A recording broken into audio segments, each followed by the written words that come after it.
Hey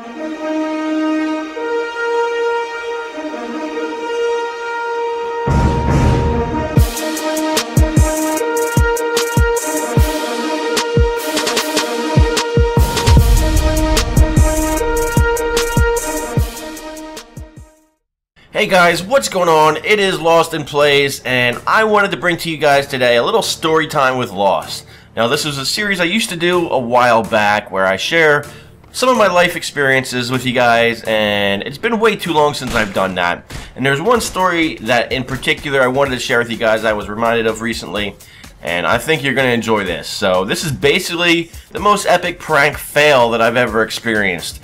And this goes back a ways with me and my buddies when we were in our 20s, and you know, everyone has their group of friends, and I had a group of friends, and we had this one guy that was more of a lurker. We didn't really like the guy. I don't even know how he really got into our group. He kind of just forced himself in everything we did, and I didn't really like the guy. He was a creeper, man. He was definitely a weird dude, and he always was forcing himself into whatever we were doing. So me and another buddy of mine decided we wanted to punk his ass. We wanted to pull a prank on him that would make him feel like such a pussy that he'd never show his face around us again. So we came up with this devious way to scare him, and it did not work out as planned at all. So to set this up, you gotta keep in mind that we were in our 20s. We were not of a legal drinking age, and we like to drink. And there weren't many places 20-year-olds could go to drink, so what we did was near our houses was a state park, a big wooded area that was really isolated, and we'd often go back there into the woods and we'd drink our faces off, and yeah, it was good times. So the setup was that my buddy Jeff was going to take this creeper guy, we'll just call him Andy, and he was going to take him back in the woods, and they were going to drink, and I was going to wait till it got dark, and I was going to come out of the woods and scare the piss out of him. And it wasn't just me coming out of the woods that was going to scare him. I was wearing all black clothes, and I had a mask on. Now, if you guys know Beast from the X-Men, that's the mask we had. You know, the big blue Beast mask.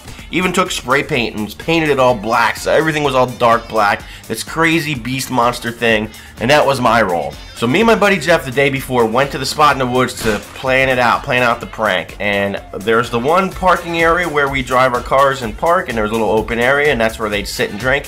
And about 100 yards off into the woods, there was an old abandoned shed. And that was where I went to wait for everything. So I'm hanging out in this abandoned shed, and it's around 4 or 5 at night. The sun's about an hour away from setting. So they come up, and I see them park, and they're hanging out and drinking, and I can't hear what they're saying, but I see them from a distance, and I'm just waiting for the right moment, waiting for it to get dark, and I was going to jump out and freak the hell out of this guy. So we had this planned out perfectly. I was going to charge out in this beast mask and my costume and freak Andy out, and we figured he would just turn and run and be scared out of his mind, and my buddy Jeff was going to stay behind and scream bloody murder, and then we were going to spray ketchup all over him, make it look like blood. Oh yeah, great idea, I guess, but it did not go according to plan. So here we are, they're over there drinking, and the sun has set. It is dark now, and I'm ready. So just to freak him out a little bit, I took some twigs and branches and started breaking them. And I could hear them. I know they were hearing the branches breaking, so we're kind of setting the mood, freaking him out, and he's naturally going, what the hell is that? And then the time comes, so I get up, and I get running, and it wasn't just running like normal. I was doing this whole gorilla thing. I was totally into the moment. I was running like a gorilla, like hunched over, arms hanging low, making grunting noises, and I come charging at Andy, and the first thing he says when I get within like a foot or two of him, what are you? Oh man, it is so funny, right? So I go, oh, make this noise, and he runs. So the plan's going perfectly, right? Well, not really, because instead of running away like we figured he'd do, he went to his trunk, opened his trunk, and unbeknownst to us, he had a billy club, a police officer nightstick that he carries around in his car, and he came at me. He came at me, and before I knew what was happening, motherfucker swings it, hits my wrist, hits my arm, because I put my arm up to protect myself, shatters my freaking wrist bone. So I know right then and there the plan is fucked. My wrist is screaming in pain. I rip my mask off and I'm like, Andy, stop! And he just looks at me. He can't even fathom what's happening. Can he? Yeah! Like, what are you doing? Yeah, nothing, man. Just screwing with you. Ha ha ha. And yeah, that was pretty much it. So my man that we tried to punk actually had bigger balls than we thought. I ended up getting a broken wrist out of the deal, and he continued to hang out with us for another couple years. So our plan to punk him, make him run away in shame, actually completely backfired. And I do not recommend trying to scare people in the woods in the pitch black, because you never know what kind of weapons they're gonna have. Thank God he didn't have a freaking gun.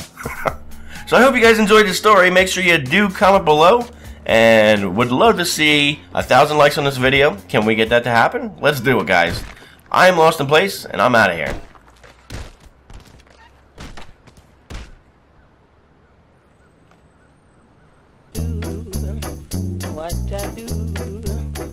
What I do, da da do, da da do. What I do, da da do, da da do.